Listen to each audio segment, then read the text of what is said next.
So recently, some LDS podcasters have did a episode where they were going through and trying to debunk the idea of satanic ritual abuse within the LDS Church, and what they ended up doing was trying to debunk it as a reality in general, in or outside of their church. And so, what brought on Justin Riggs. So, thank you for joining me tonight. And I thought it'd be good to have us go through and react to the claims that they make, and maybe show some things that show that maybe they're wrong, or that they're possibly even being dishonest in some cases. But in some cases, there's actually points that they bring out that I completely agree with. Sure. And so I like having Justin on because we are both coming from a similar position on things, and but we also don't always agree. If you remember our interview on Skull and Bones and Russell and Nelson. And so it's nice. I don't want yes men, but I also want to make sure that we're dealing with people that are going to be at least intellectually honest, even if we come out with different conclusions. And so I appreciate you joining us. And so what I want to do is kind of go through and show some clips. And so just as full disclosure, Justin and I haven't gone through and said, okay, which ones do we both want to go through? This is all me. I've picked out some clips we're not going to go through and bore you with the entire show. But there are some key clips. The points they bring up, it's about an hour-long episode, but they really just seemed to focus on the same points over and over again, and not really address certain things that I would have expected somebody trying to debunk this would have. So let's just get into it. I'm not sure there's any. Is there any other kind of background we want to give them before we get into it? No, I would just add that, I mean, like you said, it's the same old arguments, right? And I think that unfortunately Jonah Barnes, um, you know, felt like he could just come on a show and regurgitate the same things that they used to say in the 90s, right? And unfortunately, there's a whole new group of researchers who've devoted, several years of our lives into looking into this, and Yeah. that's just not going to work anymore. We may not have the same reach, but we are quietly increasing our reach, and I think it's important that we do shows like this. So thanks for having me on. Yeah. Yeah, I think you bring up a good point that I forgot to bring up, is that we've both been researching this for, it's not like we just all of a sudden we watched a podcast that somebody did and we're like, oh my goodness, and this is something that I've been actually looking into for 15 years now. I actually personally interviewed Glenn Pace of the Glenn Pace Memo 2 weeks before his death. So in-depth research, reading other people's research, going through and saying myself, just like, is this legitimate? Trying to debunk it myself, coming to my own conclusions, saying I believe this, but I don't believe that. And so been this is not we're not Johnny come lately, and but this is something that we've seriously looked into. And so you've spent several years yourself. I'm not sure how long you've been looking at this, but we both, it's been over at least over a year for both of us that we've been looking into this and looking at the facts and looking at the data. I don't know, and I haven't asked you what some of your thoughts are, but as on different aspects of it. And so I think that there are some aspects of this SRA issue that are more believable and more reliable than others. And Yeah. so I'll bring that up when we talk about it. So Great. let's start with just going over the first clip from the Latter Daily Saints. This thing is the name of the podcast. Since the 1980s, claims have been thrown out that members of the Quorum of the 12 Apostles of the Church of Jesus Christ of Latter-day Saints and even the prophet himself have been involved in satanic ritualistic sex abuse pedophile rings. And the question is there any evidence to support these claims? Not a big deal. Just introducing what what their show is going to be about. I don't know if you've gotten not a whole lot to comment on that. I just wanted to let folks know, can I have that background on it? Yeah, I mean, I would say, Ben, real quick, I mean, there is this. I mean, you notice how Jackson takes a broad subject and narrows it down to there are allegations against the Quorum of the 12 and the First Oh yeah. Presidency, and makes it like extremely difficult to have a conversation about Right. that because he Right. takes satanic ritual abuse and he narrows it down so much that it's almost impossible to have a conversation about. It's like a 3-minute conversation, right? So I would just point that out really quickly. Yeah. And that is a theme that is going as the straw man that they've set up, where you either want to attack everyone that they name or everyone in the world, or you don't believe it. And These they are do the both in this episode, which is funny, right? I mean, so anyway, it goes back yeah. and forth. But go ahead. If you're not aware, we have people like Tim Ballard lately who has been making some posts on Facebook. Hayden, if you want to post that one, pull that one up here, Yep. and we'll read it. Yeah. So in this one, I'm not reading the whole thing, right? Do you want me to read the whole post? No, basically he's Yeah. been alluding to a lot of this. If you don't know the situation with Tim Ballard, he was excommunicated, I think 2 years ago or a year and a half ago now. And now he's been coming out and saying that one of the reasons that he was excommunicated is because he was going to expose leaders of the church. Yeah. So he said on September 25th, 2023, the Day of Atonement, the deep state of the LDS Church lied about these undercover operations that he was on, took undercover texts out of context so as to destroy my life and mission. They knew I was getting close to exposing what they had been hiding, child satanic ritual abuse inside of its ranks. So they lied and defamed me to Vice News and Deseret News and others. Yeah. Just going off of that clip right there, just they want to bring up the Tim Ballard's accusations against the church and that they represent, that, well, not officially, but that they're a part of. And they bring up his kind of claims. This is back in 2023 that he made those claims. And to me, that's interesting with the ones that the examples that they pick are very much to be able to make a certain narrative. And of Sure. course they pick, and maybe I'll make some enemies here, but Tim Ballard for the last 3 years, maybe 4, has been the videos he posts and the text that he posts on social media appear to be unhinged, unstable in some ways. And I'm not trying to, just defame or to try and discredit the things that he's saying by just saying that, but Sure. that's just my opinion of what he's how he comes across because of the way that he states things. It's been a long time. He's not come out with names, and I think they bring this up too, and that's part of what I agree with, is that he's saying these things in vague generalities, but doesn't actually name names, name specifics, and so they want to focus on that because that's the narrative that they want to put forward, and so they pick those narrow examples to be able to have as their straw man destroy the entire argument of what's really going on with SRA. Yeah. Yeah, I mean, I think it's really troubling that they would bring Tim Ballard into this conversation. And I very publicly have asked Tim Ballard to sort of stay out of this conversation because, as far as I can tell, he hasn't contributed anything to this research Right. or to the conversation at all, except that he said that he talked to a member of the Quorum of the 12 and told him that he was going to study this. And that member of the Quorum of the 12 told him not to go down that rabbit hole. But as Jonah and Jackson, and I think Hayden is the third person, said, like some people do speak in vagaries when it is, and that person just happens to be Tim Ballard, right? So, but you can notice they've already slipped from the intro is members of the Quorum of the 12. They're accusing members of the Quorum of the 12 and the First Presidency. As far as I know, Tim Ballard has never said that. What Tim Ballard has said is that he knows about SRA and the church, and he was going to expose that. So we've already, in that show, we've already slipped from here's what we're going to be talking about, and now we're broadening it out again. And like you said, it's just narrative shaping is all they're doing, right?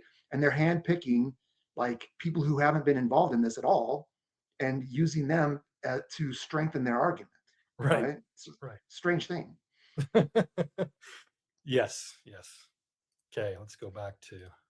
And with Tim Ballard, I ask, help me understand, because there's just a lot of allegations being said, a lot of people that are going on these shows saying that members of the Quorum of the 12 Apostles were sacrificing children and all these things. Do we have anything more substantial than just allegations?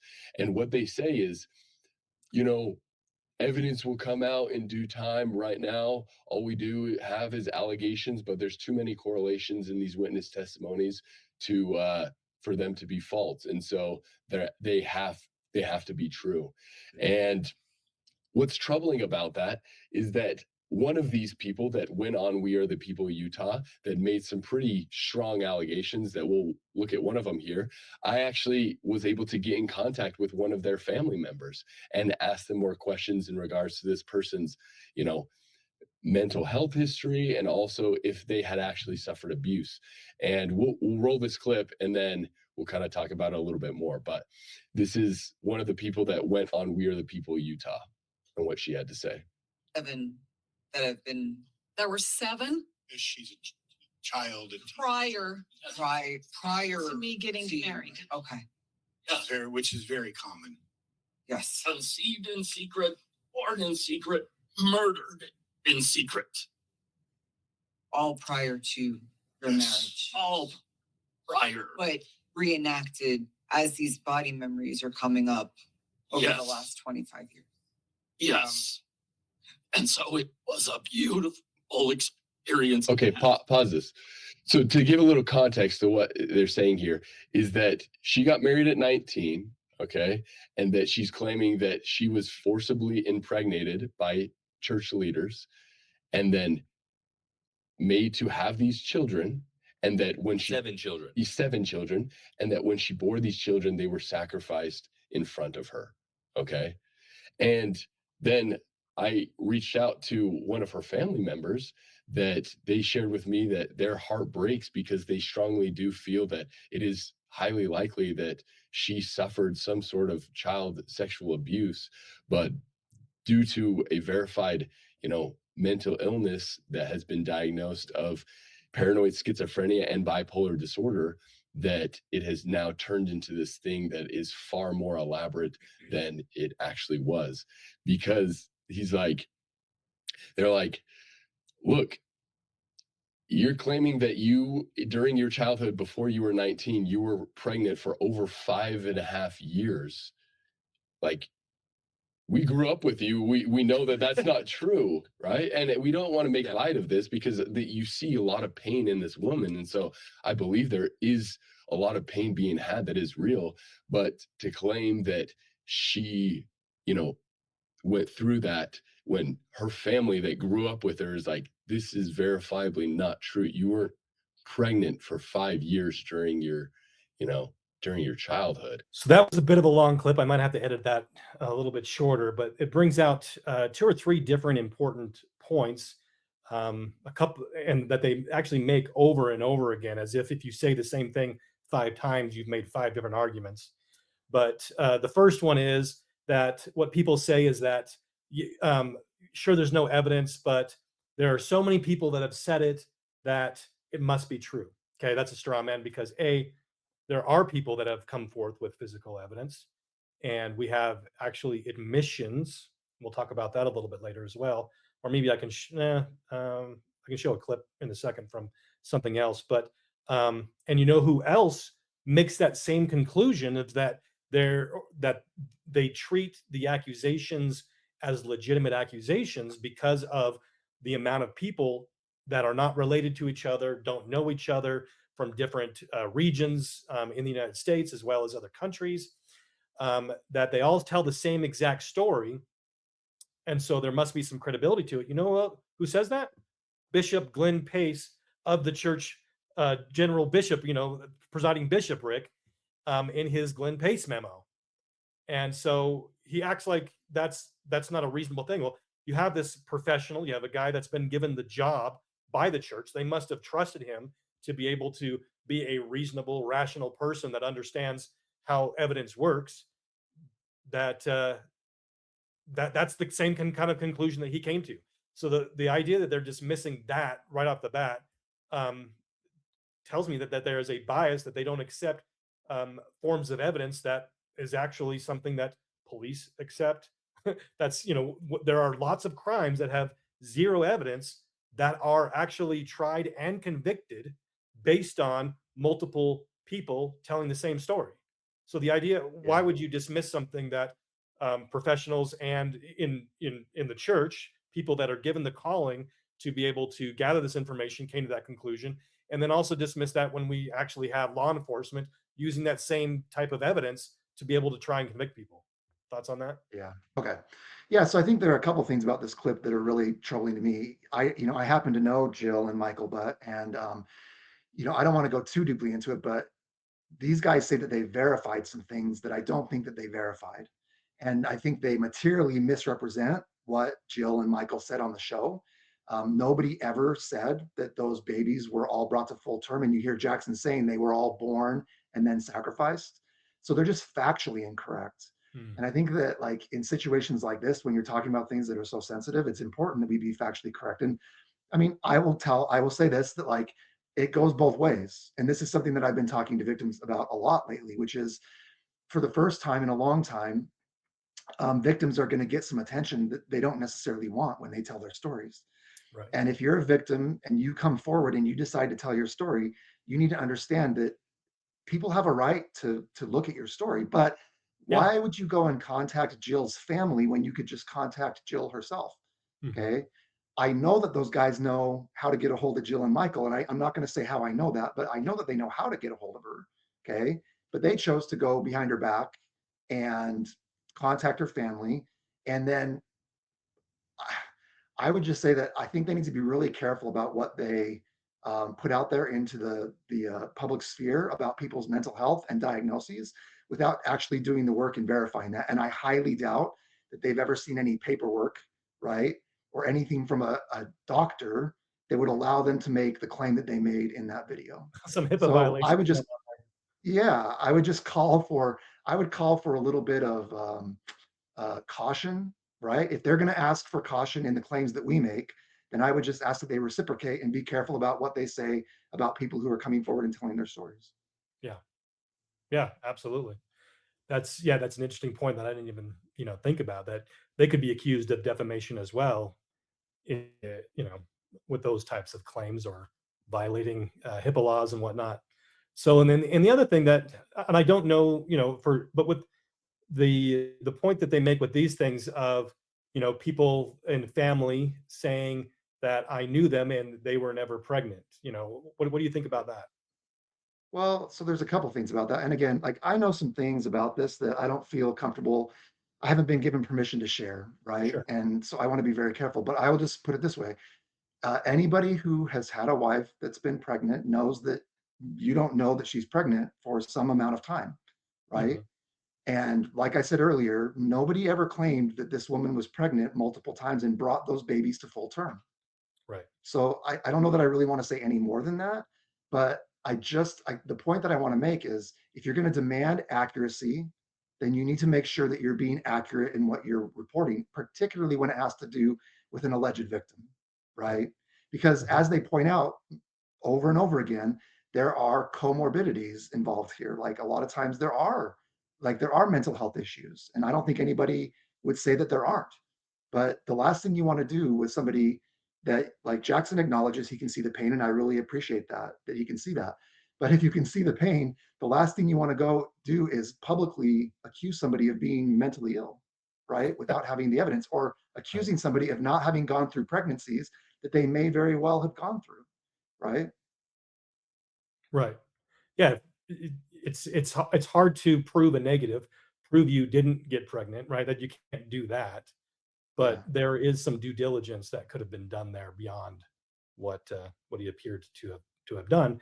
And but at the same time, and this is, I think we'll get into a little bit more, I think it's very important, because I think that there is a mix and that there is a purposeful muddying of the water. Now, I want to make sure that I am very clear. I'm not saying that that's what's going on with this woman that was just quoted from, but in general, that there is a muddying of the waters, that there is, either because of the network, that they put out people that will tell fake stories that can be proven false, to try and say, oh, look at this one false story that's all not true, right? And Yeah. then you have people that are mentally ill, that either hallucinate, right? They had false memories, maybe implanted, or that they just are, they have a mental disorder, and they they think that they had something happen to them that never happened. And so I think that muddies the water from the things that are verifiable. That yes, I believe that if we were only working on simply memories that were supposedly brought to the surface through psychiatry, that if that was the only thing we had, that would be not enough. There are lots of people that I have interviewed that I've never brought forward because I didn't have enough. Not that I didn't believe them, but simply that I had no way to say whether they were accurate or not. And I didn't feel like I wanted to muddy the waters because I don't want to be responsible for it coming out later that the person that I interviewed and came out and said, I trust this person. And something came out later on that provably, said that they were mistaken, right? Or lying Yeah. or whatever it was. Because Yeah. then and they'll bring it up later as the boy that cried wolf. And I don't want to be getting I don't want to get ahead of ourselves, but that is a thing that I've been very careful of, and that I think that there is a problem out there of individuals and groups of people and podcasts that do give too many people a platform that does muddy the water and does make it, and so that we dismiss the entirety because of a few bad apples. And I think we need to be weary of that. I'm really glad you brought that up. I mean, we're entering into a really interesting period of time regarding this research. For a really long time, nobody wanted to talk about it, and you've been doing it for much longer than I have, and I'm sure you can attest to the fact that it was a very lonely place, right? But then you get some other people who are involving themselves in the conversation, and it's growing, and people are starting to talk about it. And I think the thing that we need to recognize on our side of this argument is that we do have to be careful about who we put forward. And then one of the things I've been talking with victims about quite a bit is, look, if you choose to come forward, everybody has every right to examine your story and try to disprove it. When you take that step to become a public witness, then you are opening yourselves up to criticism, right? And so I think your point is really well Or made just there. verifying the story. Yeah, absolutely. Yep. And I think that if Jackson and if Hayden and if Card Nellis and if Jonah Barnes all want to do that hard work and verify and falsify things, then I think they have every right to do that. Yeah, Right. absolutely, So, 100%. It'd be if they're honest about it, it could be helpful because we could weed through the real stuff and the fake stuff, which is just essentially would be very essential in the work that's going on. Let's check out this next clip from the show. Jonah, help enlighten us with, yeah, I understand you've done a bunch of research into the origins of where all these things kind of started and yeah, help us understand. That is a very important thing right there. Is why did they go to Jonah, right? Why? Why is he? And I don't want to make this about because that's what they do a lot. Is they want to just smear someone and say because of X Y Z we can't believe anything else they said. And so we don't want to do that. But at the same time, a witness has to be credible for us to want to listen to them. And this individual has been caught many times on important issues, right? I think the other show that he is on, um, a lot of the stuff that they do is they're to me like they're the clowns, and they're just there to be funny and be silly and whatnot. But when some of the things that he brings up are very serious issues, and he's just wrong, like demonstrably wrong. Not just like I have a different opinion than him, but demonstrably, factually wrong. And in some cases, I don't know if I can prove it, but he's either lying or just dangerously ignorant. And I think yeah. that in some of the cases, it's pretty clear that he's not telling the truth. He's being dishonest knowingly. Any thoughts on Yeah.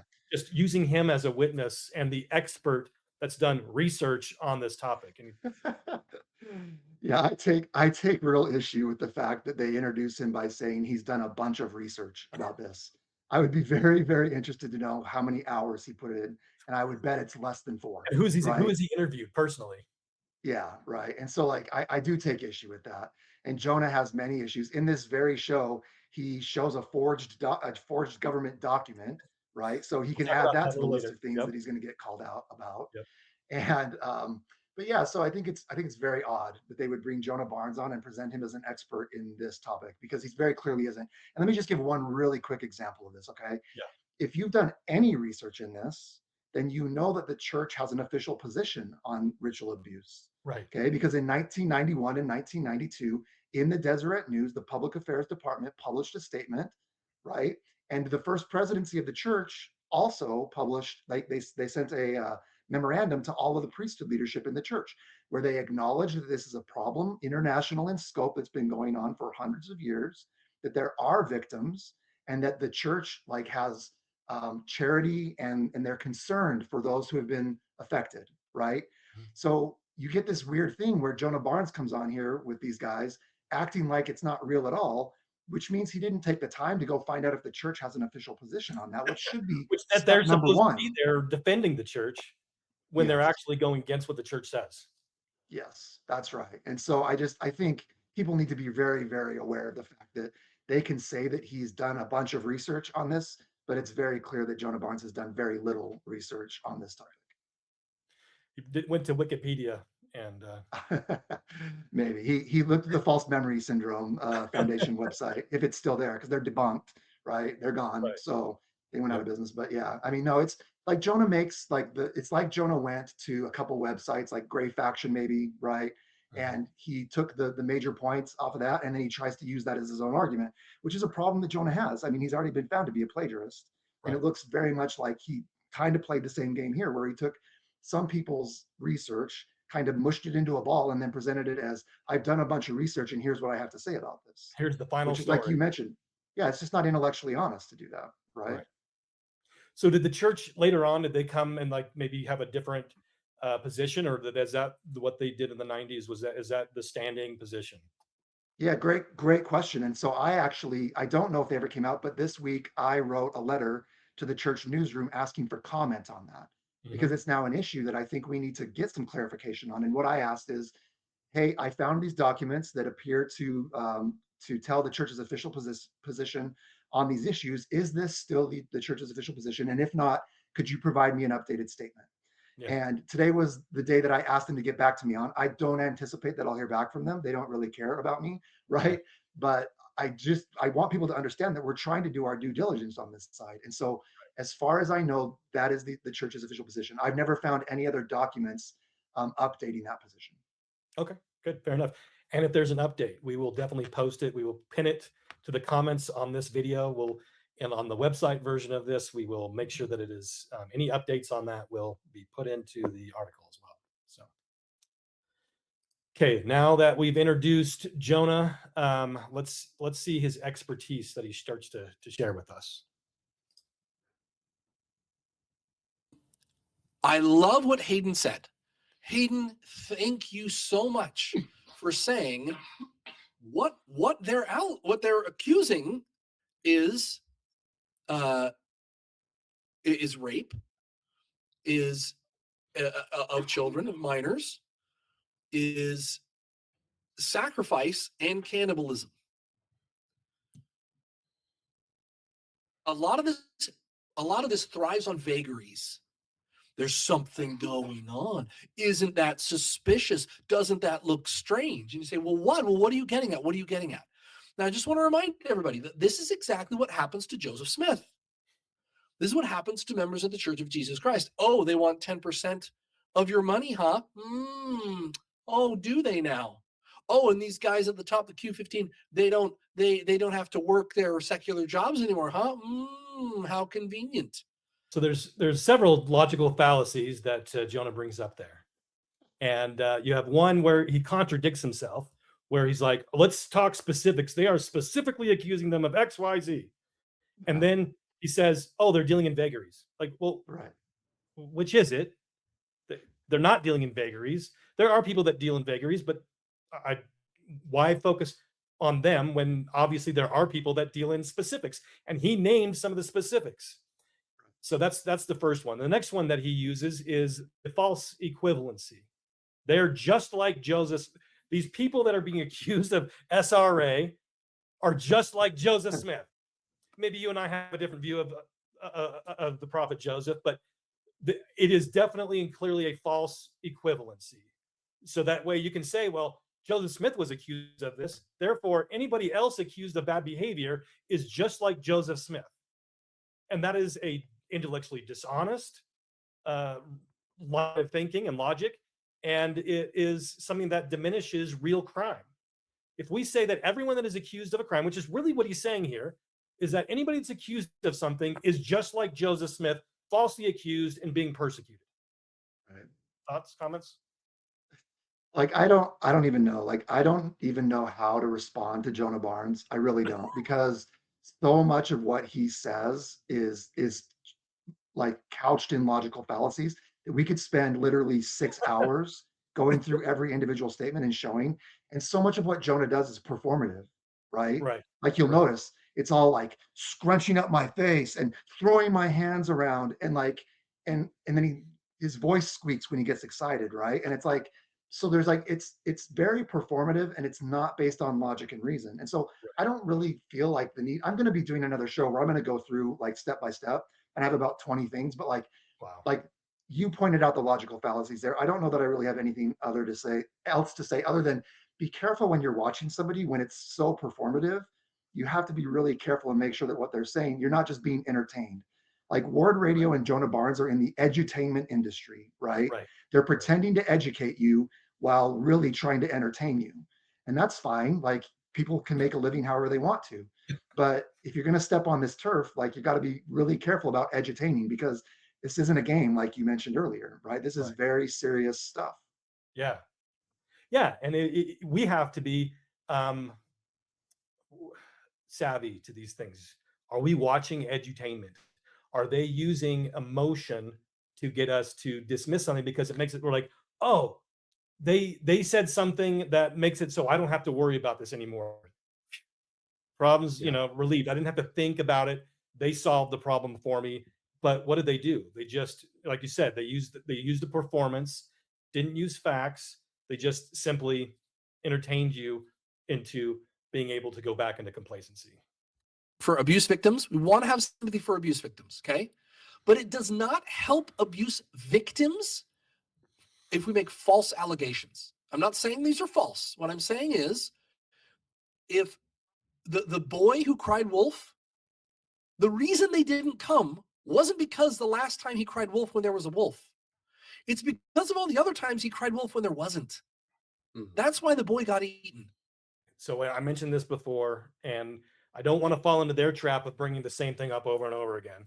But at the same time, I think it's important for us to really state our position that I agree with this. I do not. And that's why, I think responsible reporters on this subject are ensure that we are not bringing forth individuals that are crying wolf, because to me this is real and it's deadly serious, and I do not want to have anybody in the space that is going to be a boy who cried wolf, and so that way when we have the real evidence they just throw it out the window. And so I just Yeah. want to make that very clear, that that I work very hard to make sure that that's whenever I talk about this, that we're not doing that, and that I don't give a platform to those that I think might be doing that, or that we can't prove aren't doing that, and that I am that it is, to me it is a detriment that when others in this space do that. Okay, great. Yeah, so I'm sort of two minds about this, Ben.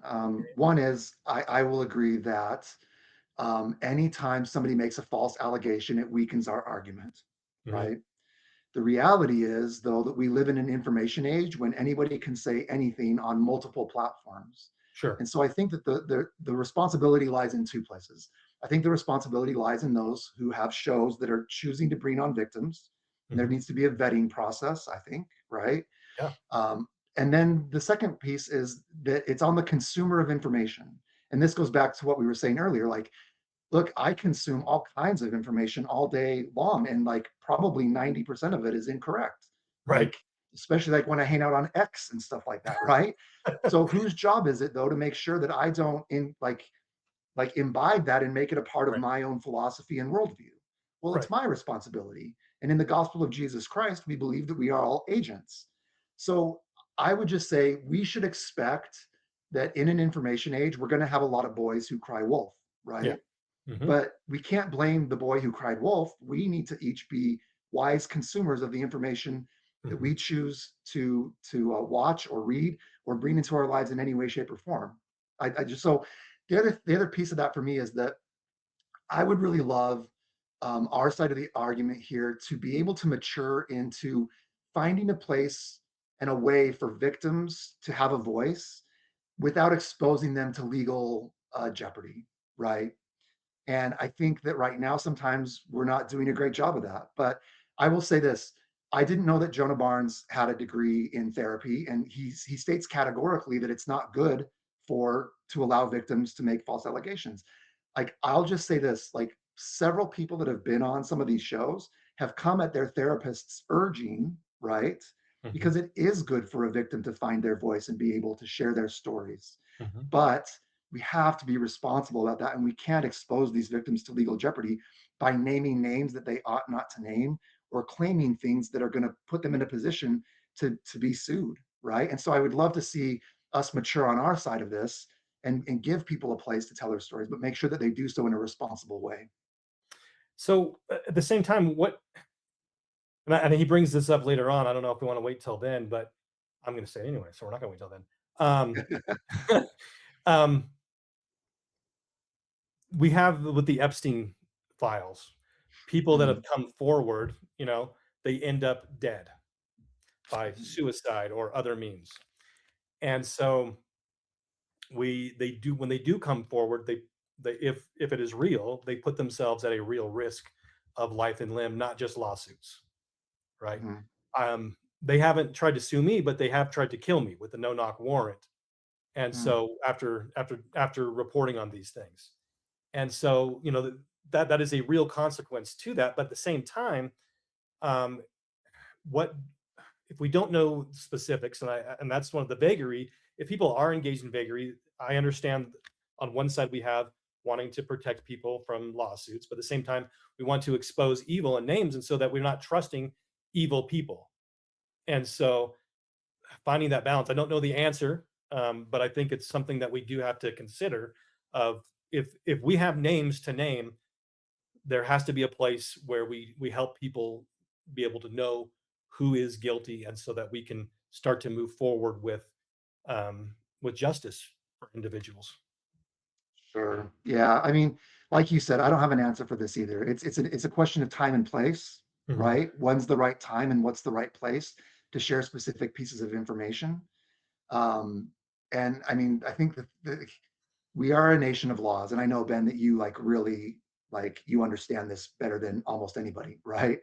And Mhm. so, but like, there are defamation laws, there are libel laws, Yeah. and as we allow victims to come forward, we have to make sure that these people who may be in a place where they don't understand those things are Mhm. protected by those of us who bring them onto shows and allow them to tell their stories, Right. right? Because there is a time and place to share names, and it may not be the podcast. It may be okay to, even though it's frustrating to people like Jonah Barnes, it may be okay to tell your story with some vagaries to alert people to the problem, where it may not be appropriate to share specific names or crimes allegedly committed, because it exposes you to legal jeopardy, right?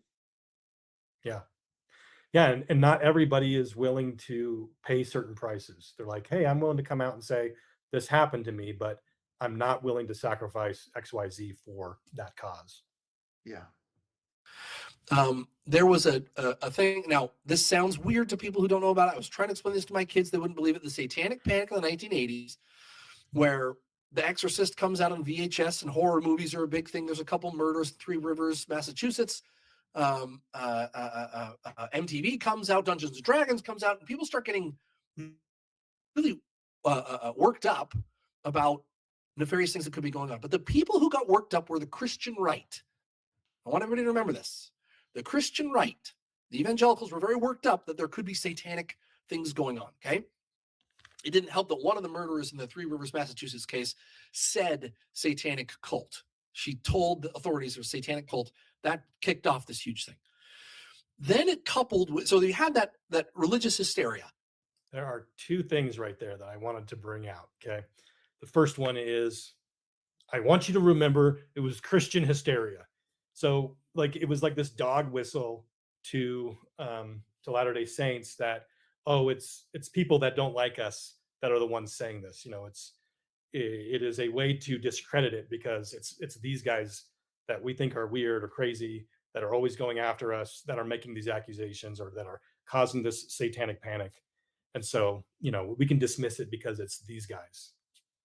And then the next thing is to talking about the Three Rivers murders, and how it was a problem that one of the victims that a victim said that it was it was because of a satanic cult.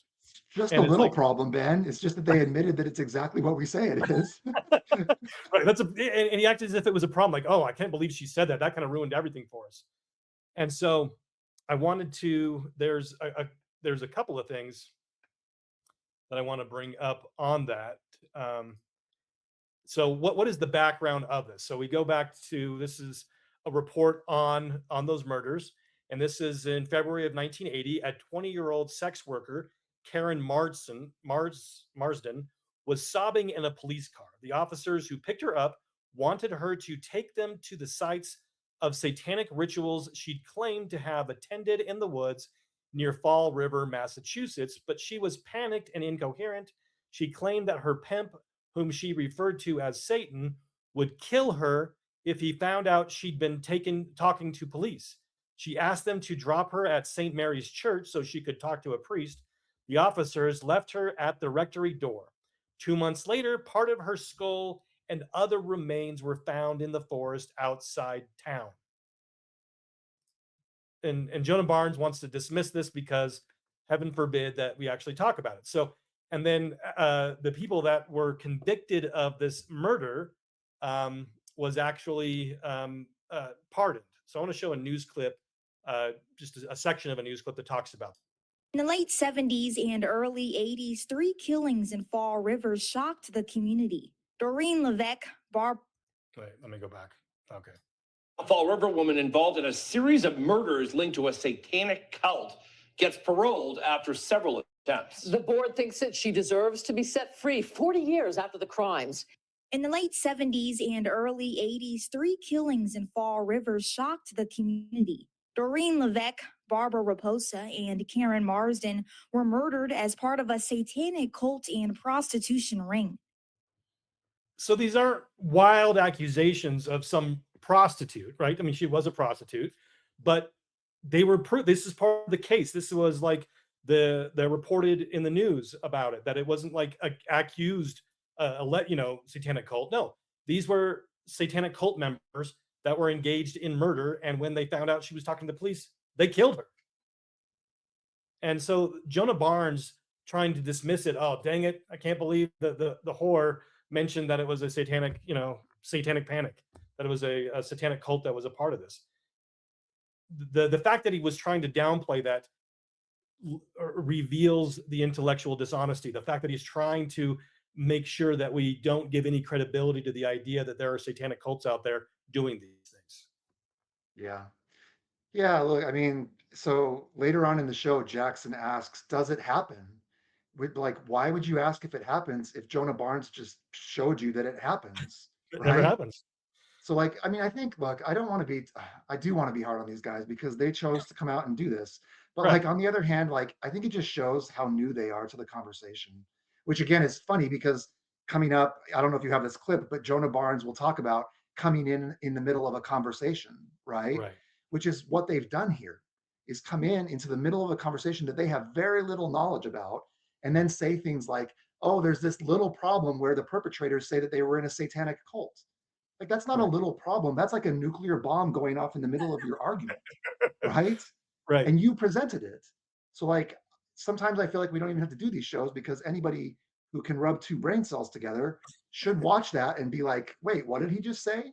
Right. Satanic panic isn't real, but these people were Satanists that murdered this woman. Right. That should set off major red flags in people's minds, right? Right. Yeah. Then the other piece of it, you had psychology and therapy culture. And you had therapists come out talking to children and asking children, have you been molested? Now the children would say, no. And they'd say that for 6 months. But after 6 months of not letting them go to the bathroom or not letting them have a snack or putting all this pressure on these kids, sometimes the kids would say, yes. Now, what you don't get, you're walking into the middle of a conversation. These kids also said, and daddy was riding on a broomstick, and he took me up into a spaceship when he did it. And all these, wild claims. When it's brought before a district attorney or a judge, and this is true. This isn't hyperbole. That actually happened. When these are brought before a judge or before criminal the prosecutors, the investigators, they leave out the broomstick, the levitating, the hypnosis, the tunnels that lead to Philadelphia. They leave out all those things. And all people hear is, Daddy abused me. And that is brought to trial. Then halfway through, they say, oh, and also here's some other evidence that the kid said you were, riding on the back of a dragon when you did it. And they're like, okay, well, get this garbage out of here. This is what you call poisoning the well, right? You have, first of all, he's trying to say, oh, it's the Christian right that brought up this panic because they were worried about Satan. Crazy Christians worried about Satan. And then he goes into, oh, and then it's crazy Christians worried about Satan. And then it's also this fake memories that were, going on. And so it's just this poisoning of the well, that these are the only two options out there. You either got crazy Christians or you got false memories. And, every dad is being accused of, he misses one football game and all of a sudden he's the worst dad in the world. And I've got 9 kids, and I guarantee you none of them have ever and would ever accuse me of any of these types of things. And so, like, my kids have never even said that, like, you're the worst dad ever. I mean, that's even when they're upset with me for saying, you've got to go do your chores. This kind of drama isn't something that I've ever experienced. I'm sure other people have had false accusations and all that kind of a thing, but to blow it up as if like every kid blames their dad for molesting them or for being part of some satanic ritual cult, that we have to just dismiss every single accusation because every parent gets their kids accusing them of something. That is such a ridiculous logical fallacy that I can't believe that he even thought to use it. Yeah. Yeah. Well, look, I mean, what that clip shows me is that Jonah thinks everybody's wrong but him, right? So Right. let's think about what he said. Okay. So he starts off saying that children were being interviewed, and for 6 months they would say, no, I wasn't abused. But these therapists were withholding snacks and not letting these children go to the bathroom, Right. right? Right. If a therapist did that, they would likely be disciplined for operating outside of professional boundaries, right? Right. So the children are wrong, the therapists are wrong. Then he moves on to the prosecutors, who he says were removing information from cases, right? Wasting the judiciary's time, right? Which, Right. if it were true, and he can bring documents if he wants to, maybe there are some cases where this is true. I don't know. But he doesn't present the evidence, so there's no way for me to know whether it's He true or just not, says it and you're right? supposed to believe him. He just says it. But if a prosecutor were to do that and withhold evidence on purpose, and then it only came out during trial, then that prosecutor would likely be disciplined because that's against their code of ethics, Right. right? So, but prosecutors are wrong, judges are wrong, therapists are wrong, children are wrong. But do you know who's right? Jonah Barnes is right, right? And don't question Jonah and don't ask for documents because he says this is real. So since he says this is real, we're just supposed to we're expected to say, oh, okay, Jonah, thanks. So I would just invite Jonah to bring some documents and let's see how many cases this really involves, right? Where children aren't allowed to go to the bathroom. It takes 6 months for allegations to come out. They don't get snacks. A prosecutor withholds evidence and it gets thrown out later. I'd love to see the number of cases where that applies. Right. Yeah. And it's funny because he uses that line of logic to be able to make his point, and then he accuses the other side, right? The people of doing the exact same thing. You don't trust anybody. I'll Exactly bring that up right. a little later too.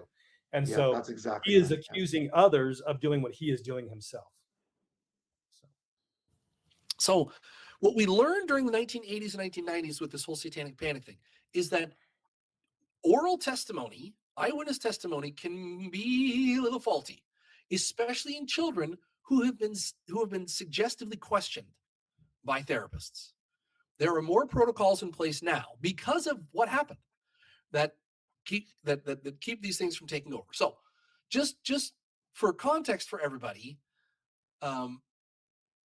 if you start from I believe the children, I believe anything the children say, everything the children, if you start from that, then every parent in the world is going to be the worstest mommy ever at some point. Mhm. Hey, you believe the children. Every daddy in the world is going to be never, ever, ever spends time with me. Every parent listening to this is like, yeah, I've been accused of that too. Yeah. Yeah, my child, I'll be gone for I'll miss one soccer game. And it's like, Daddy, you never come to my soccer games. You're like, are you kidding me? I come to all of your soccer. I miss one soccer game. Uh-huh. Okay, so if we're going to believe everything that children say, then every parent in the world is guilty of the most heinous crimes in the world.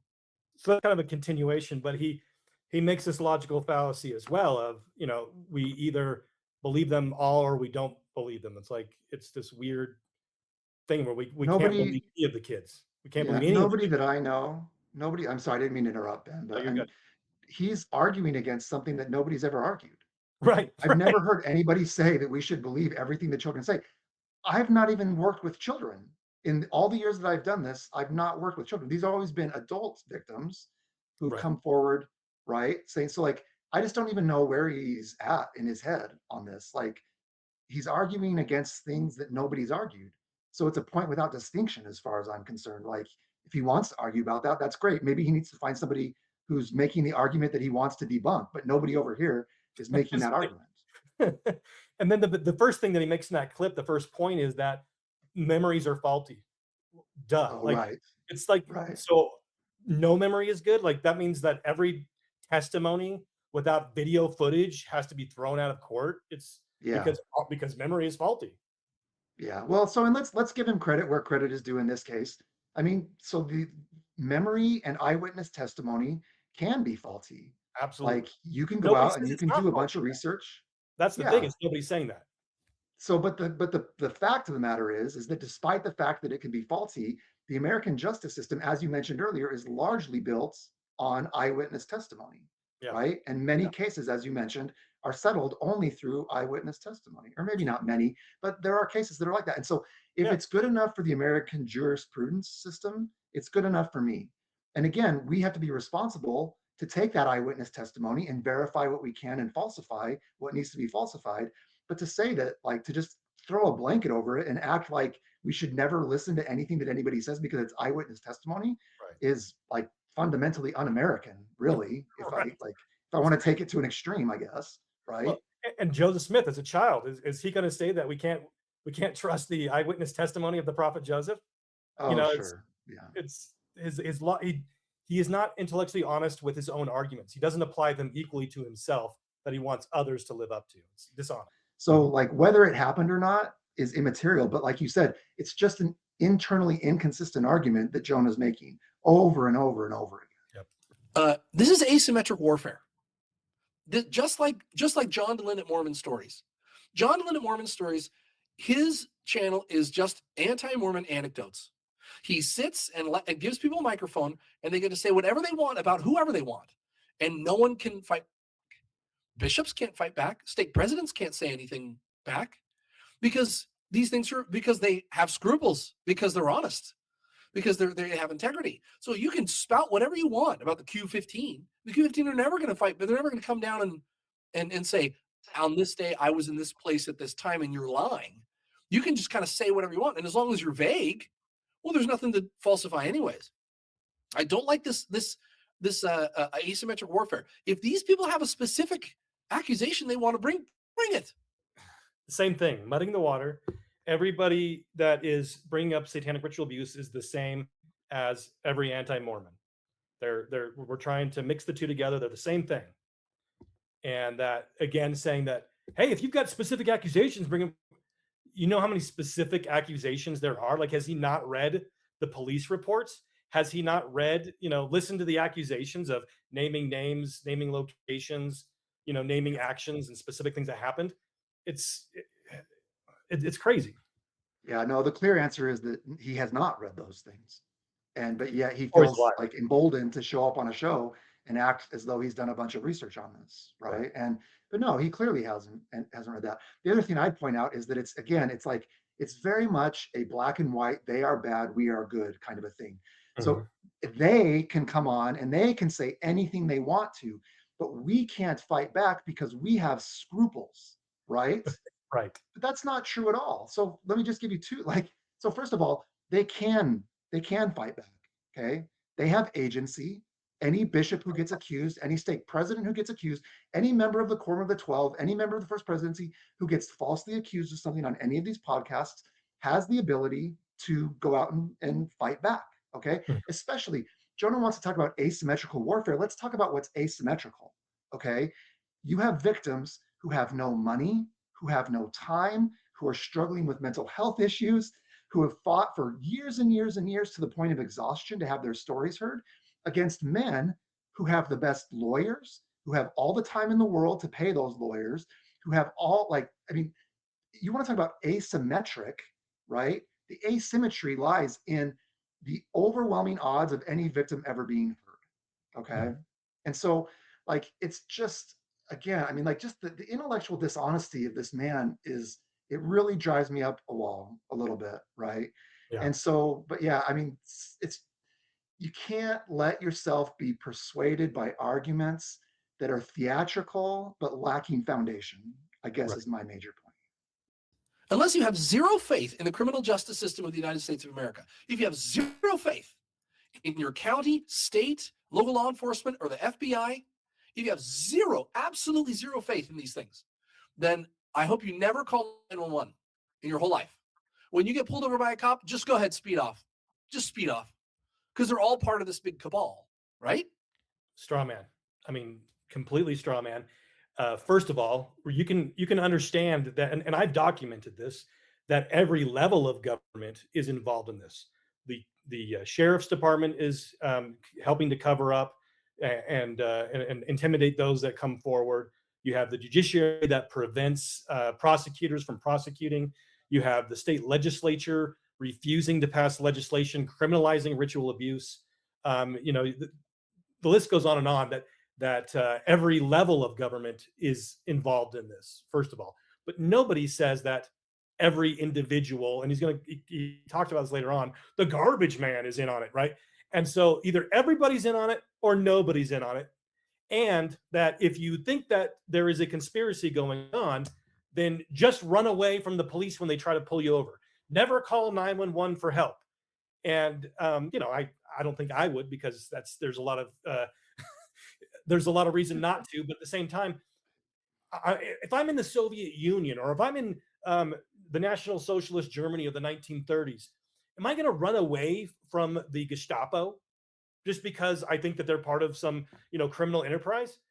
If I want to get shot, sure. Like do I think that cop is because I'm speeding is just going to pull me over and try to make me a victim of ritual abuse? No, it's a ridiculous argument to make. Most of the time when a cop pulls you over, it's because he's going to give you a warning or a ticket or whatever it is, and you're going to go about your day. And it's a ridiculous argument to say that if you think everybody in the conspiracy is, and everybody in the world is part of this conspiracy, that you should just run away from the police. Otherwise, this isn't happening. You either run away from the police or this isn't happening. It's a ridiculous argument. Yeah, and I just would point out to people, like, how many of Jonah's arguments involve extremes, right? If we believe this, then all parents are the worst parents ever.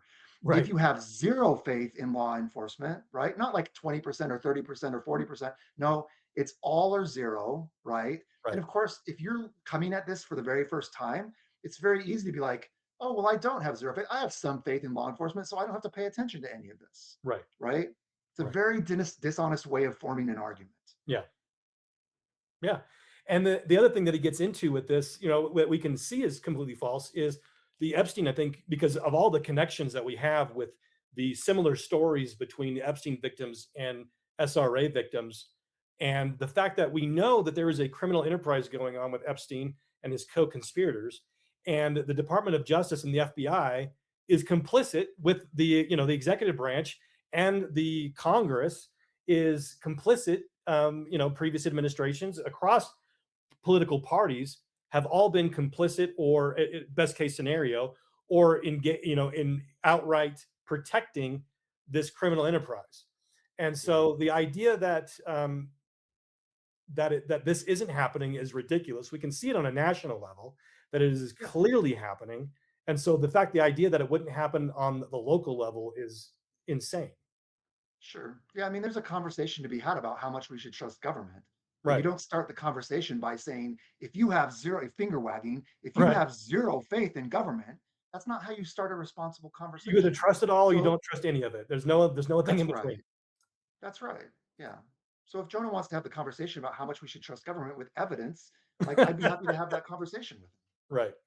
Now, what people might not realize, back in 1989, at the height of the Satanic Panic, this is a real thing. 384,000 sex abuse allegations were brought to law enforcement from therapists or from whomever. 384,000 in a single year. It was bananas. Okay.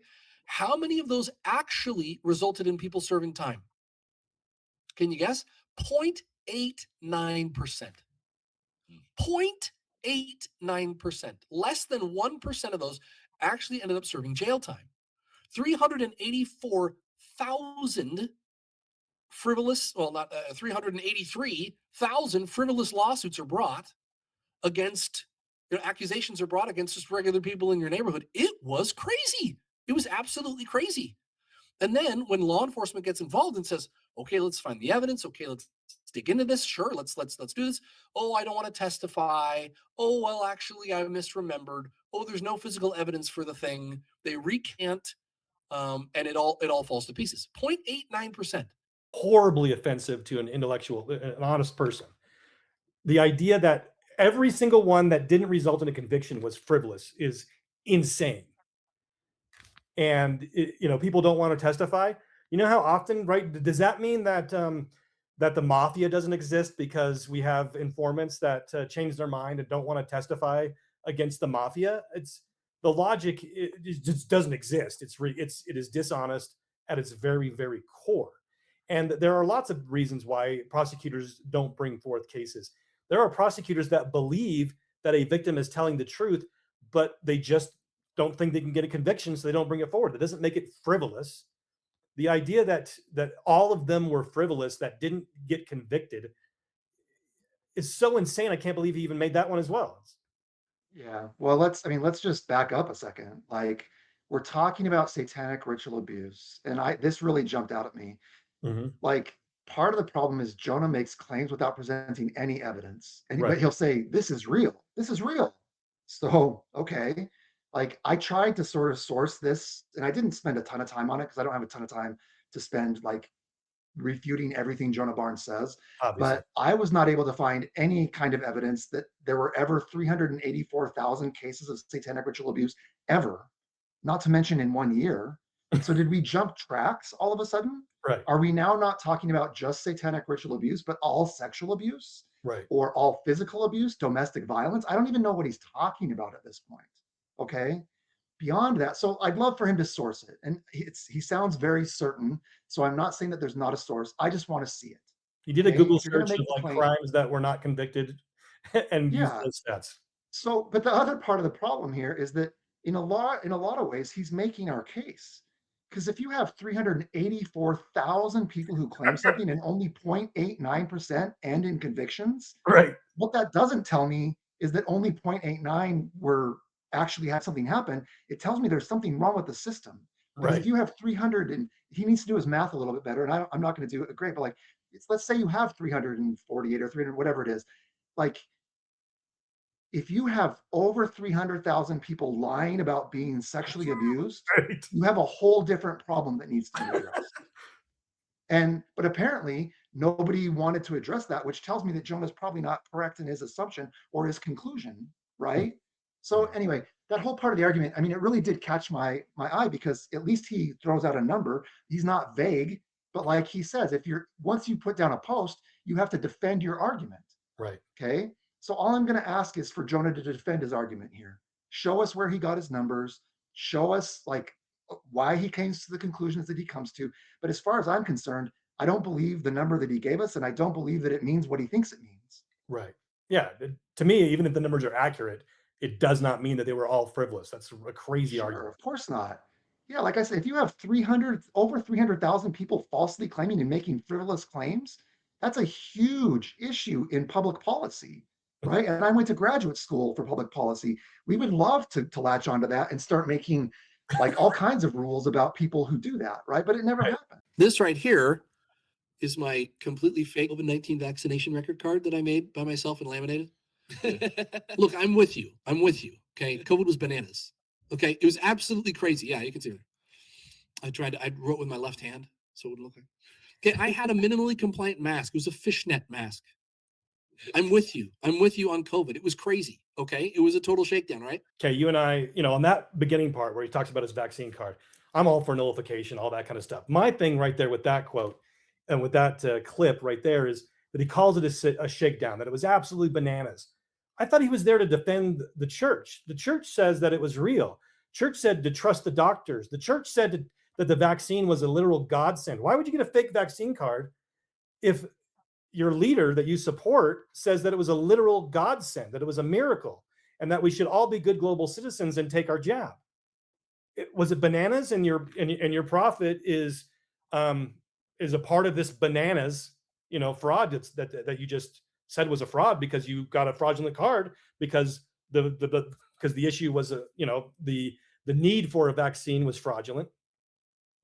Like, are you defending the church or are you against them? He is so inconsistent with his principles.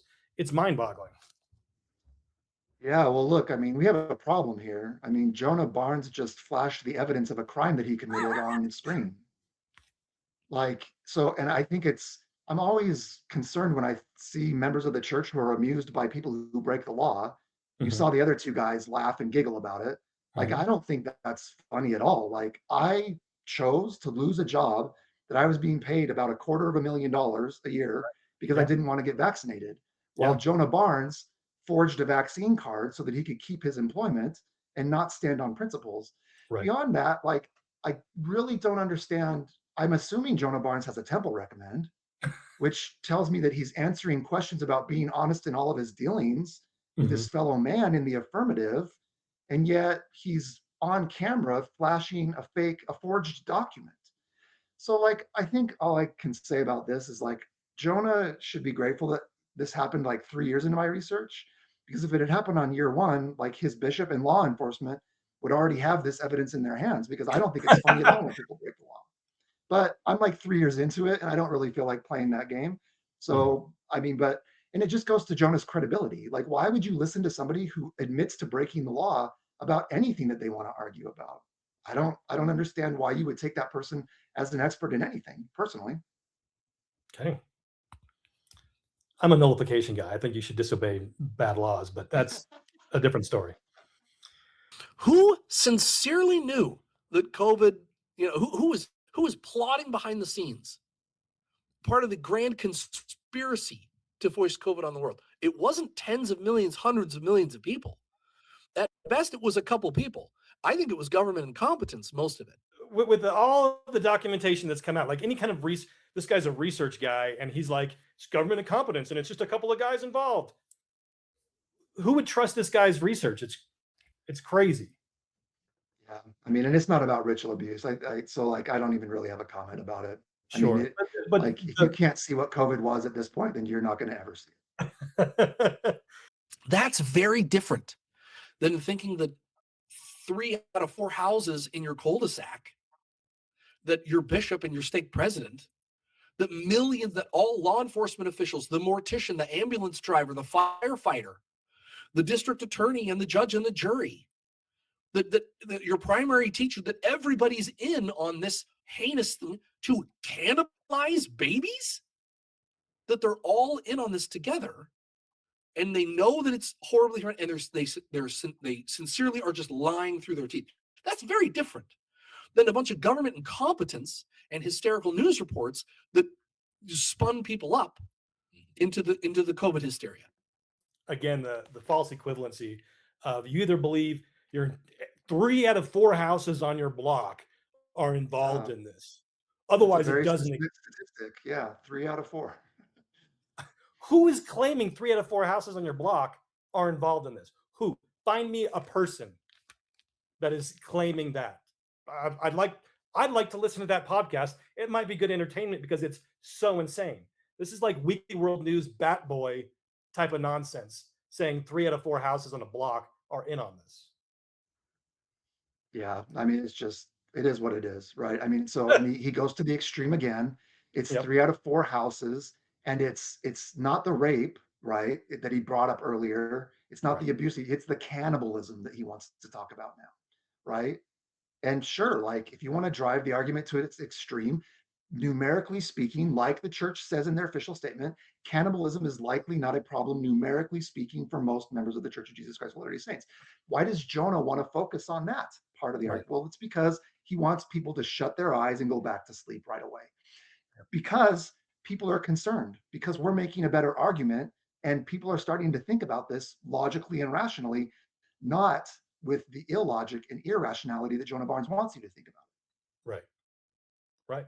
And to say that cannibalism doesn't happen is dishonest as well, because we have evidence. We've got, you've got spirit cooking, you've got the Pizzagate files that came out, you have the Epstein files that have come out, you have the Franklin cover-up in Nebraska. The same stories are being told, and with evidence. We have admissions, and I'm going to get into that a little bit later, kind of debunking a lot of the stuff that he claims just at the very end, putting it all together. But to say that it doesn't happen at all is dishonest as well. And so you're just linking all of these things together. You think that 3 out of 4 people on your street are eating babies, or you don't believe it happens at all. It's madness. I actually think, from watching a lot of these interviews with these people that are making these allegations and claims, a lot of them, I will admit, they do seem sincere. Oh, But sure. again, it's coming from people that have a verified history of mental illness, paranoid schizophrenia, or bipolar disorder. And so Yes. I feel that it's irresponsible for the people that Okay, this is only coming from people with mental disorders, schizophrenia, and bipolar. This is not coming from anywhere else, just that. How honest is Look, that? yeah, look, I want to give them a pass if I can, because, like, again, I just think they're new to this, and I don't know that they really realize that when you open your mouth and say something, there are people here who are going to hold you accountable. But like when you open your mouth and you say something like that, and you pin it on 2 specific mental illnesses, Right. like you've just you've just taken a position that you have to defend. So now, Jackson, you have to go back and find me all the cases, all these interviews that you supposedly watched. Then you need to bring me their diagnoses, which you're never going to find to begin with, right? Right. So, Right. but you can't just come out and say stuff like that. Now, the other piece of this is, I would really be interested to know what they think happens to people who are abused in the ways that these people are claiming to be abused. Yeah. So, like, it's not a great argument to claim that they all have mental illness, because you would expect that many of them would have mental illness based on what they've experienced. Okay. Right. Not to mention that we don't even really know what mental illness is. There are no tests. There's no blood test for bipolar. There's no blood test for schizophrenia. Okay. So like there's so many like larger conversations that these guys just don't seem to want to have. Right. But they Right. just want to jump to everybody that's doing this has bad intent. Everybody is not telling the truth, and they're all mentally ill. Right. Right. And How are that's they just all not doing a the fair same position thing? to take. They're all they're all of those Yeah. things. It's crazy. Yeah. Yeah. And I was going to say something. I'm trying to, if I remember what I was going to say. Whatever. We'll just go to the next clip. It's just All right. the dishonesty is just, well, and at the same time, well, this is what I was going to say is that if we just find, a quarter of the people don't fit that narrative, Yeah. you've thrown the whole thing, that their whole case is gone. What if a Yeah, that's a quarter great of the point. people don't have that? I mean, I think it's, from the evidence that I've seen, it's actually not a small majority. It is not a small number that don't have that. I think it's a large number of people that don't have that have not been diagnosed with that, at least, that have actually come out and have said it before any kind of diagnosis has been made. Interesting. Yeah. So we have, like, with the Hamblin case, and the individuals involved in that. There's no. Yeah, well, David Levitt gets up though and calls them tragically mentally ill, and Right. I don't know if the Hamblin Yeah, girls well, have a history of mental illness, right? David Levitt, he contradicts himself too. My opinion is that he is knee deep in this stuff, and that because in an interview he says in one instance they're tragically mentally ill, and the next instance he says, I believe them. Which is it? Are they unbelievable because they're mentally ill, or does he believe it? And then he laughs about how you train someone to be abused. It's just disgusting. Does it happen? I believe that somewhere in the world, yeah, there probably is some sick freaks that do some heinous stuff, possibly cannibalistic things or whatnot. I'm not naive enough to say that it's never happened in the world or doesn't happen, but then to foist that type of allegation onto the Church of Jesus Christ of Latter-day Saints and say that the quorum of the 12 apostles, that Thomas S. Monson was one of the evilest people on earth, and all of these things, I think it's extremely irresponsible to give these people that have a verified history of mental illness a platform to unchallenged make whatever claims that they want. Okay, same thing again. He makes this false, he's like anywhere in the world, like as if like this could never happen in a first world country. The United States, this can't be a thing. It's cannibalism, sure. Do we have some tribes in India and Africa that and in South America that might be cannibals? Sure. But it's irresponsible to claim that leaders of the church are involved in this. And I would say it's irresponsible to claim that anybody's involved with it if it's not true. And so if it's not true, absolutely, I agree with you. It is irresponsible to name people that aren't involved. 100% Yeah.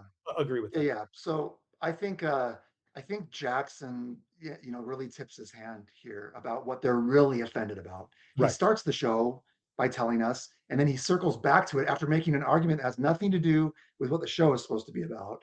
But he Right. circles back to the thing that they're really offended about is that people like Thomas S. Monson were named.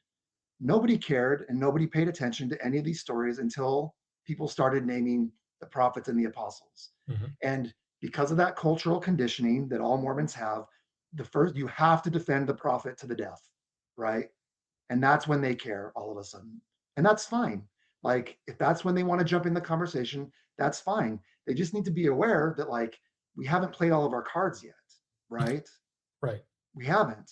And I don't know if we'll ever be able to play all of our cards because some of it is stuff that like is going to be very difficult to substantiate. But I think he really tips his hand here, right? And what they really want to do is just make sure that nobody that leads the church ever gets tied to this kind of a thing. And that's fine, except that like Glenn Pace, right? And you can probably speak to this better than I can, but Glenn Pace was pretty clear that it went pretty high up in the hierarchy of the church, Mhm. according to his belief. And government. Okay? And government, right? And so again, you're sort of fighting against the very people that you said you would sustain when you start making these kinds of arguments. Right. Beyond that, like we really have to start it at like because they're members of the church, we have to start this argument at what is the official position of the church. If we start there and they say that it's numerically not a problem, but it is a problem, then what we're talking about now is not a problem of does it exist? We're talking about a problem of what is the scope of the problem. Right. And nobody knows that. Nobody knows. But what we know is that it's a worldwide church that claims to have 17 million members.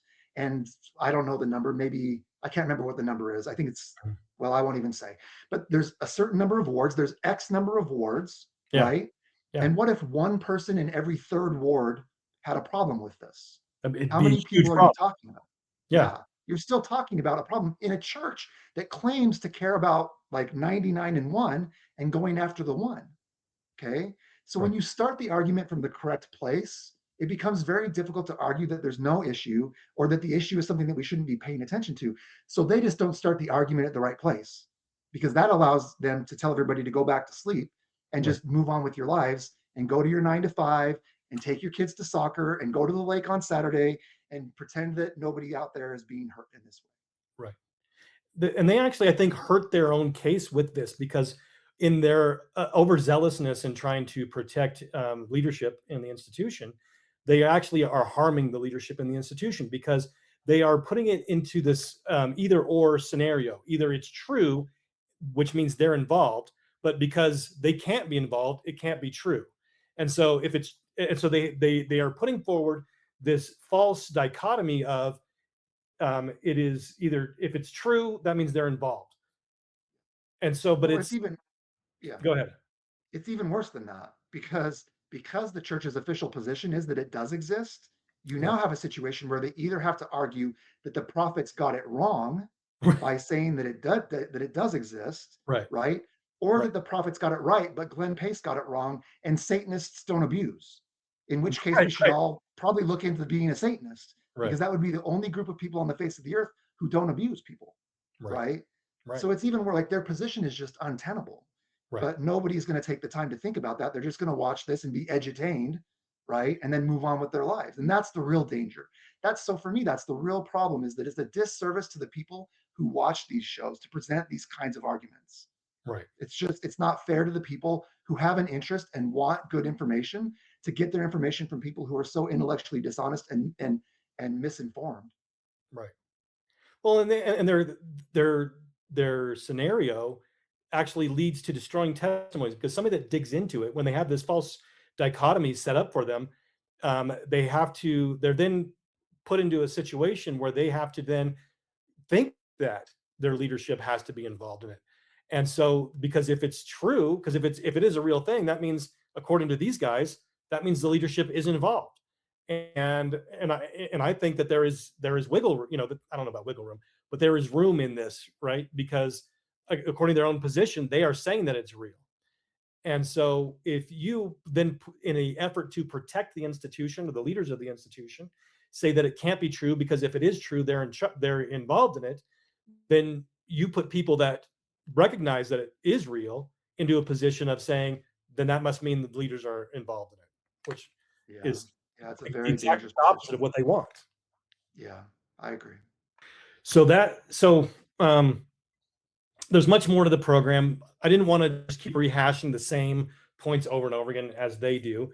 But really, what it boils down to is they like to say either all of this or none of this, and that's a big problem, like I've just been mentioning. And so, is it all just vagaries? Is there no physical evidence involved? Is it all just regressed memory that's being brought forth later on? And so, I've done a presentation on this, and so there are some points that I want to bring out, and I'll share this on the screen. But there is a lot of people that have done serious and real investigative work, and this isn't just about Mormons. This is widespread. We have the Epsteins. I mentioned the Franklin scandal out in Nebraska, and we have the Glenn Pace memo. And as much as I hate to give Cardin any credit, he in the Ward Radio show on this topic that they uninvited you from, interestingly enough, he does bring up the Glenn Pace memo, whereas this program with Jonah Barnes totally ignores the existence of the church having an investigation into this, and a member of their presiding bishopric saying this is real, and it is going up into positions of authority, that he, as a member of the presiding bishopric, someone that was faithful in the church his entire life, says that people in the Mormon Tabernacle Choir were part of it, patriarchs were a part of it, stake presidents were a part of it, etc. And that did not ruin his testimony, that he actually said that it actually validates his testimony in the Book of Mormon. But this program wants to completely ignore that because it gives credibility to the issue, whereas you have Ward Radio saying, yeah, they recognize that Glenn Pace did this report, but Glenn Pace was a nut or was, suckered in by whatever, for whatever reason. And so, to me, at least they were honest enough over on Ward Radio to address it, even though I think it's a pretty untenable position to have, to say that the church's member of the presiding bishopric had it wrong. But so you have the Glenn Pace report. You have two very respected individuals investigating the Franklin cover-up. You have John DeCamp, who is a member of the Nebraska legislature. You have Nick Bryant, also writing a book on it, interviewing victims, going over the material and the evidence of it. And there was a documentary that was made called "Conspiracy of Silence" regarding the Franklin cover-up in Nebraska. And so, talking about physical evidence, this is what Jonah Barnes kept on bringing up. Why is it all vagaries? There's no physical evidence. So let's just play this clip about what happened with satanic ritual abuse in Nebraska. Despite the investigation, Larry King remained free to feed his pedophilic parties with child victims. But in 1988, a routine review brought the Boys Town cases to the attention of Nebraska's State Foster Care Review Board. And the information presented to the Foster Care Review Board, either via the telephone reports, the personal reports, or the reports we reviewed, Larry King's name was consistently present as someone that the youth were making allegations against. I mean, I turned that information over to authorities, and nothing happened. I would say we handed over at least a foot-high amount of material. Generally speaking, the allegations were ignored. Omaha police now accept that Larry King may have been abusing children. Morning, Roberta. Good morning, Steve.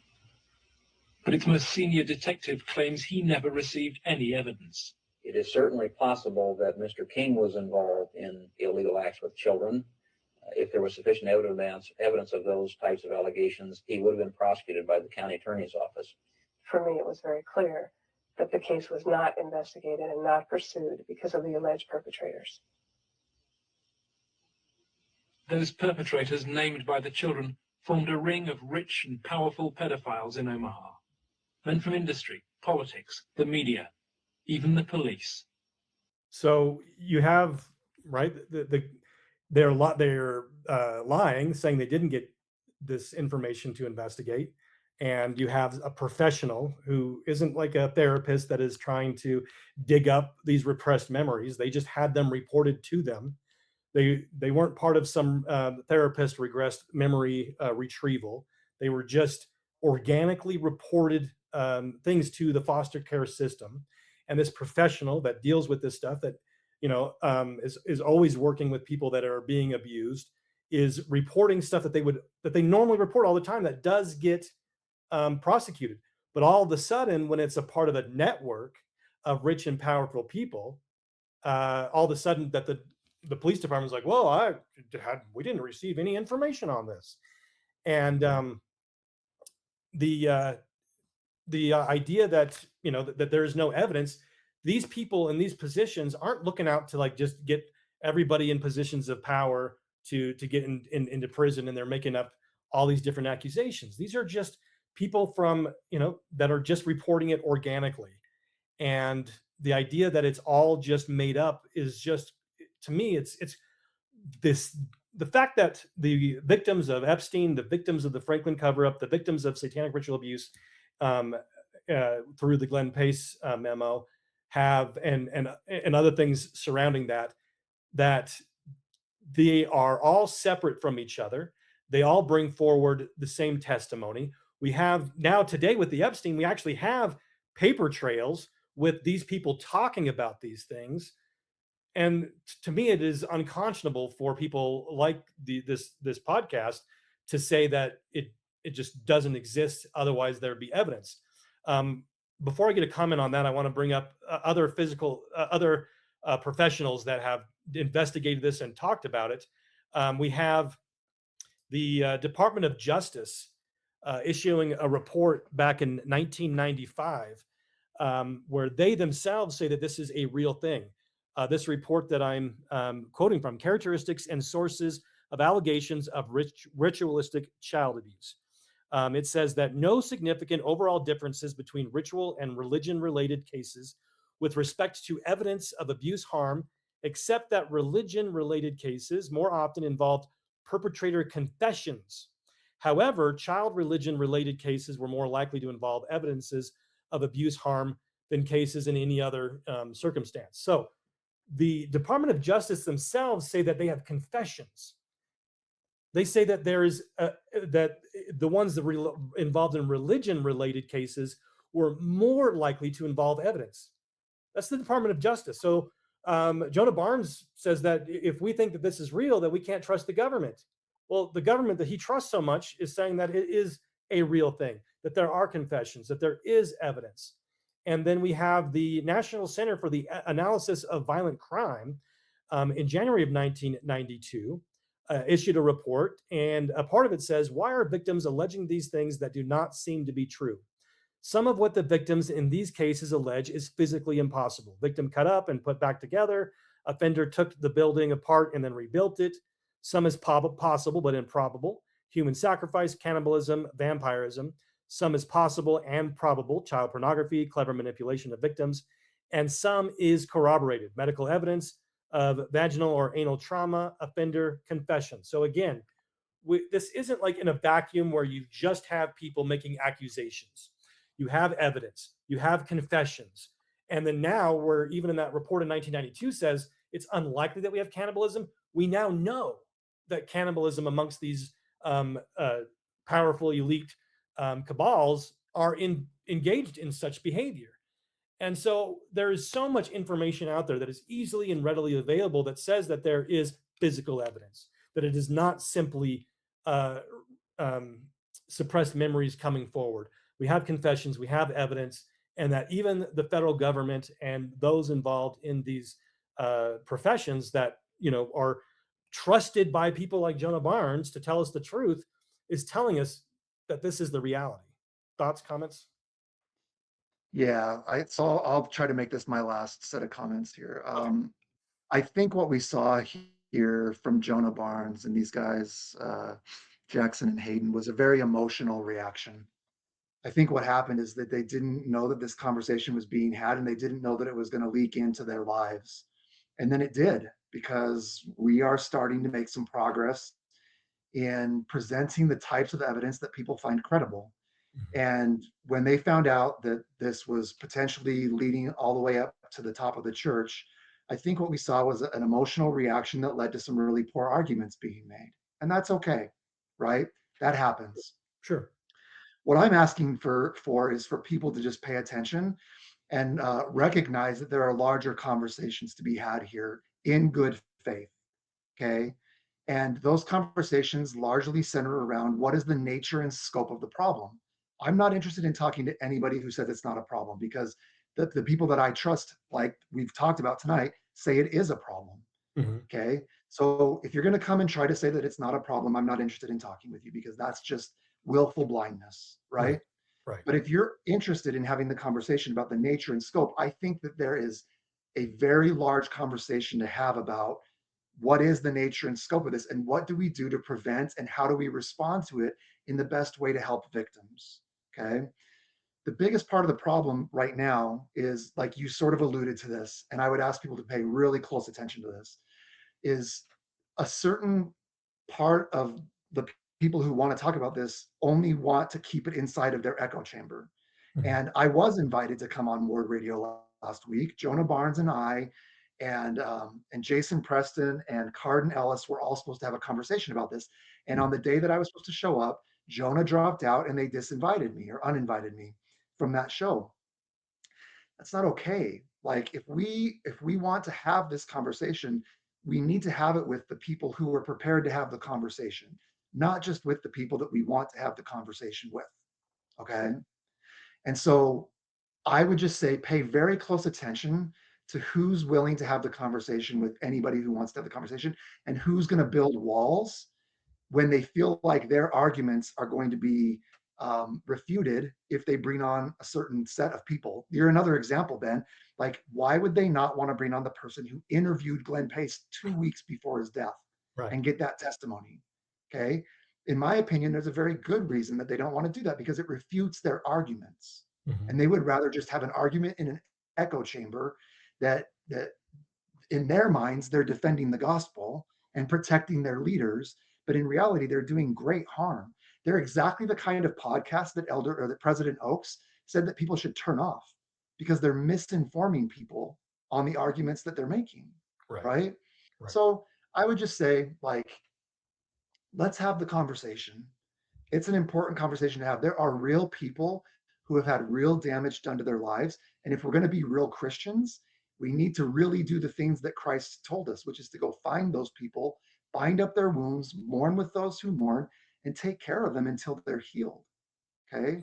Not call them mentally ill, not act as though they're acting in bad faith, not pretending that everything that they say is untrue. That is not the Christ-like way of approaching this, in my opinion. And so I would just invite anybody who wants to be a part of the conversation in a Christ-like manner to be a part of the conversation in a Christ-like manner. We would love to have you as part of the conversation. Yep. I always think it's interesting when people say who they won't invite and who they will invite. And when they're trying to control the narrative, that is very revealing. So, well, I appreciate the discussion with you, Justin. One of the things that I didn't play was a clip of Jonah saying that that he's accusing our side of putting out things that just aren't true. And so I think, and he says, now that the information has been presented to you, you can either defend it or you can, repent or, recant what you've said. And I would invite him to do the same thing. Now that we've provided with this evidence and we've shown what he said is quantitatively, objectively false, I hope he'll do the same thing. So yeah, I will debate Jonah Barnes on this topic anywhere, anytime, on Ward Radio, on Latter Daily Saints, on Jason Preston's We Are the People Utah, on Ben McClintock's show, like anywhere, anytime, at my expense. Like even if he wants to do it live. I live in Tennessee, so I'd have to travel, but I'd be happy to have this conversation. I really would. So that's an open invitation to the Ward Radio guys and Jonah Barnes. Okay. Also, in the description of this video, we will have links to the documents that I talked about in the program, as well as to videos and all the things that you can then do your own research on, and then you can come to your own conclusion, see if we're full of bunk as well. So thank you so much again, and we hope to talk to you soon. Make sure that if you like what we're doing, please like, subscribe, hit the bell so you're notified of new videos that we're doing, and support the program. So make sure that we can continue doing this, and we'll see you next time. Thanks. At the Tree of Liberty Society, we're not just studying history. We're restoring the principles that built a free people. This movement isn't funded by corporations or politicians. It's built by people, patriots who care enough to act. Now you can stand shoulder to shoulder with us through YouTube memberships, a simple way to strengthen the cause of liberty while gaining access to deeper discussions, exclusive content, and direct engagement with the society. As a patriot, for just $1.99 a month, you'll carry your badge of support with the loyalty icons, custom emojis, members-only live chats, and priority replies to your comments. At the Minuteman level, for just $6.99 a month, you'll get early access to new videos and all the benefits of the Patriot Rank, a digital call to arms for those ready to act before the crowd. The Sons of Liberty tier at $9.99 brings you even closer, with personal shoutouts, connections on social media, and every perk from the earlier levels. And for those who wish to help lead the charge, the Founders Club at just $19.99 a month opens the door to members-only live streams, exclusive videos, and all the rewards of the previous levels, direct access to the conversations shaping the future of liberty. If you believe liberty is worth defending, not only in word but in action, then join us, not as spectators of history, but as participants in its renewal.